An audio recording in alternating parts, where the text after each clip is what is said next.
ನಮಸ್ತೆ ಎಲ್ರಿಗೂ, welcome back to my channel.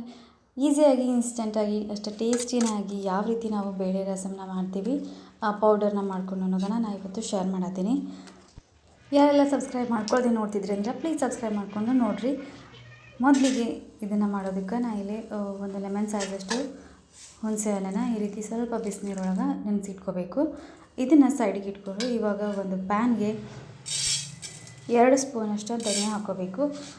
ಅದಾದಮೇಲೆ 1 ಸ್ಪೂನಷ್ಟು ಕರಿಮೆಣಸು, ಅದಾದಮೇಲೆ 1 ಸ್ಪೂನಷ್ಟು ಜೀರಿಗೆ, ಒಂದು ಸ್ವಲ್ಪ ಇದಕ್ಕೆ ಮೆಂತ್ಯನ ಹಾಕೋಬೇಕು. ಅದಾದಮೇಲೆ ಇದಕ್ಕೆ ಸ್ವಲ್ಪ ಕರಿಬೇವು, ಒಂದು ಖಾರಕ್ಕೆ ಎಷ್ಟು ಬೇಕೋ ಅಷ್ಟು ಕೆಂಪು ಮೆಣಸಿನ್ಕಾಯಿನ ಹಾಕೋಬೇಕು. ನಾನು ಇಲ್ಲಿ ಒಂದು 4 ಕೆಂಪು ಮೆಣಸಿನ್ಕಾಯಿನ ಹಾಕಿ ಇದಕ್ಕೆ ಬೇಕು ಅಂದರೆ ಸಾಸಿವೆ ಕೂಡ ಹಾಕೋಬೋದು. ಇದೆಲ್ಲನೂ ಹಾಕಿ ಸ್ವಲ್ಪ ಇದ್ರದ್ದು ಅರೋಮಾ ಬರೋವರೆಗೂ ಇದನ್ನು ಚೆನ್ನಾಗಿ ಲೋ ಫ್ಲೇಮ್ ಒಳಗೆ ಫ್ರೈ ಮಾಡ್ಕೋಬೇಕು. ಇದಕ್ಕೆ ಕರಿಬೇವು ಸ್ವಲ್ಪ ಕ್ರಿಸ್ಪಿಯಾಗಿ ಬರಬೇಕು, ಅಲ್ಲಿವರೆಗೂ ಇದನ್ನು ಲೋ ಫ್ಲೇಮ್ ಒಳಗೆ ಸ್ವಲ್ಪ ಹೊತ್ತು ಫ್ರೈ ಮಾಡಿಕೊಂಡು ಈ ರೀತಿದು ಕ್ರಿಸ್ಪಿಯಾಗಿ ಬಂದಮೇಲೆ ಫ್ಲೇಮ್ನ ಆಫ್ ಮಾಡಿ ಇದನ್ನು ಕಂಪ್ಲೀಟಾಗಿ ಕೂಲ್ ಆಗೋದಕ್ಕೆ ಬಿಡಬೇಕು. ಇದು ಕೂಲ್ ಆದಮೇಲೆ ಸ್ಮೂತಾಗಿ ಇದನ್ನು ಪೌಡರ್ ಮಾಡ್ಕೋಬೋದು. ಇದನ್ನು ಒಂದು ಏರ್ ಟೈಟ್ ಕಂಟೈನರ್ ಒಳಗೆ ಅಪ್ ಟು 1 ಮಂತ್ವರೆಗೂ ನಾವು ಸ್ಟೋರ್ ಮಾಡಿಕೊಂಡು ಇಟ್ಕೋಬೋದು.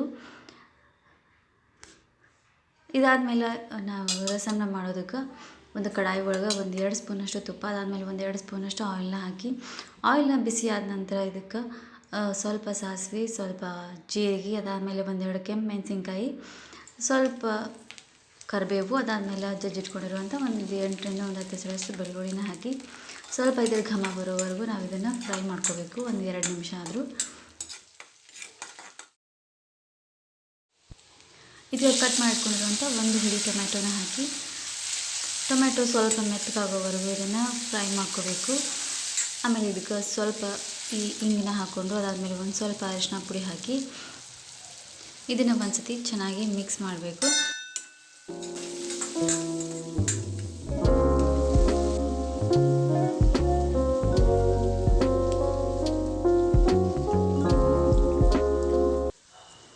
ಈಗ ಇದಕ್ಕೆ ನೆನೆಸಿಟ್ಕೊಂಡಿರುವಂಥ ಹುಣಸೆ ಹಣ್ಣಿನ ರಸನ ಅದರ ಪಲ್ಪ್ ಮಾತ್ರನ ನಾವು ಇದಕ್ಕೆ ಆ್ಯಡ್ ಮಾಡ್ಕೋಬೇಕು. ಈ ರೀತಿ ಇದಕ್ಕೆ ಹುಣಸೆ ಹಣ್ಣಿನ ರಸನ ಹಾಕಿ ಇದನ್ನು ಸ್ವಲ್ಪ ಹೊತ್ತು ಹುಳಿ ಕುದಿಯೋದಕ್ಕೆ ಬಿಡಬೇಕು. ಕಂಪ್ಲೀಟಾಗಿ ಇದು ಚೆನ್ನಾಗಿ ಕುದಿ ಬರಬೇಕು. ಟೊಮೆಟೊ ಪೂರ್ತಿ ಸ್ಮ್ಯಾಶ್ ಆಗಿ ಪೂರ್ತಿ ಇದು ಎಣ್ಣೆ ಬಿಡಬೇಕು. ಅಲ್ಲಿವರೆಗೂ ಇದನ್ನು ಸ್ವಲ್ಪ ಹೊತ್ತು ಕುದಿಸ್ಕೋಬೇಕು. ಇದಕ್ಕೆ ಮೇಲೆ ಸ್ವಲ್ಪ ಕೊತ್ತಂಬರಿ ಸೊಪ್ಪನ್ನ ಹಾಕಿ ಈ ರೀತಿ ಇದು ಚೆನ್ನಾಗಿ ಕುದ್ಮೇಲೆ ಇವಾಗ ಇದಕ್ಕೆ ನಾವು ಆಲ್ರೆಡಿ ಬೇಯಿಸಿಟ್ಕೊಂಡಿರುವಂಥ ತೊಗರಿಬೇಳೆನ ಹಾಕೋಬೇಕು. ಬೇಳೆನ ಸ್ವಲ್ಪ ಸ್ಮ್ಯಾಶ್ ಆಗೋ ರೀತಿನ ಚೆನ್ನಾಗಿ ಮೆತ್ತಗನ ಬೇಯಿಸ್ಕೊಂಡಿರಬೇಕು.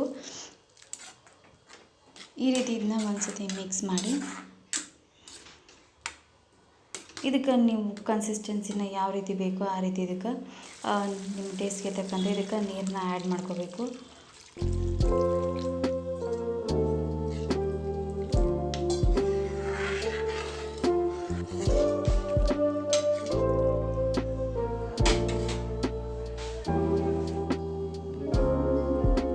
ಈ ರೀತಿ ನೀರನ್ನ ಹಾಕಿ ಒಂದು ಸತಿ ಚೆನ್ನಾಗಿ ಮಿಕ್ಸ್ ಮಾಡಿದ್ಮ್ಯಾಗ ನಾವು ಆಲ್ರೆಡಿ ಮಾಡಿಟ್ಕೊಂಡಿರುವಂಥ ಪೌಡರ್ನ ಇದರೊಳಗೆ 2 ಸ್ಪೂನಷ್ಟು ಸೇರಿಸ್ಕೋಬೇಕು.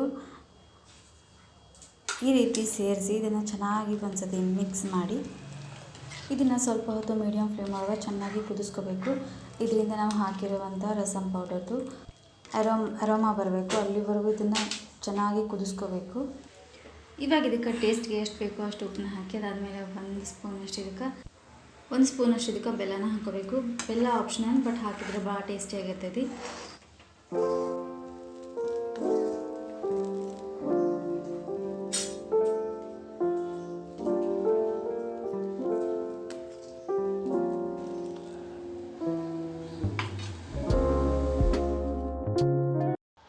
ಈ ರೀತಿ ಇದು ಚೆನ್ನಾಗಿ ಕುದಿ ಬಂದಮೇಲೆ ಇದಕ್ಕೆ ಮೇಲೆ ಸ್ವಲ್ಪ ಸಣ್ಣ ಕಟ್ ಮಾಡ್ಕೊಂಡಿರುವಂಥ ಕೊತ್ತಂಬರಿನ ಹಾಕಿ ಚೆನ್ನಾಗಿ ಮಿಕ್ಸ್ ಮಾಡಿ ಫ್ಲೇಮ್ನ ಆಫ್ ಮಾಡಿದರೆ ಆಯಿತು. ಟೇಸ್ಟಿಯಾಗಿರುವಂಥ ಬೇಳೆ ರಸಮ್ ರೆಡಿಯಾಗಿರ್ತೈತಿ. ಈ ರಸಮ್ನ ನೀವು ಒಂದು ಸತಿ ಟ್ರೈ ಮಾಡಿರಿ. ಇದು ಹೆಂಗೆ ಬಂತು ಅಂತ ಪ್ಲೀಸ್ ಕಮೆಂಟ್ ಒಳಗೆ ತಿಳಿಸ್ರಿ. ಇದು ರೈಸ್ ಜೊತೆ ಅಂತೂ ಸೂಪರ್ ಆಗಿರುವಂಥ ಕಾಂಬಿನೇಷನ್. ಆ್ಯಂಡ್ ಇದನ್ನು ಹಾಗೆ ಕೂಡ ಕುಡಿಬೋದು. ಈ ವೆದರ್ಗಂತೂ ಇದು ಪಕ್ಕಾ ಸೂಟ್ ಆಗ್ತೈತಿ. ನೀವು ಒಂದು ಸತಿ ಇದನ್ನು ಟ್ರೈ ಮಾಡಿರಿ. ಹೋಪ್ ಈ ಒಂದು ರೆಸಿಪಿ ವಿಡಿಯೋ ನಿಮ್ಗೆ ಇಷ್ಟ ಆಗೈತಿ ಅಂತ ಅಂದ್ಕೊಳತ್ತೀನಿ. ಯಾರೆಲ್ಲ ಸಬ್ಸ್ಕ್ರೈಬ್ ಮಾಡ್ಕೊಳ್ಳಿ ವಿಡಿಯೋ ನೋಡ್ತಿದ್ರಿ ಅಂದರೆ ಪ್ಲೀಸ್ ಸಬ್ಸ್ಕ್ರೈಬ್ ಮಾಡ್ಕೊರಿ.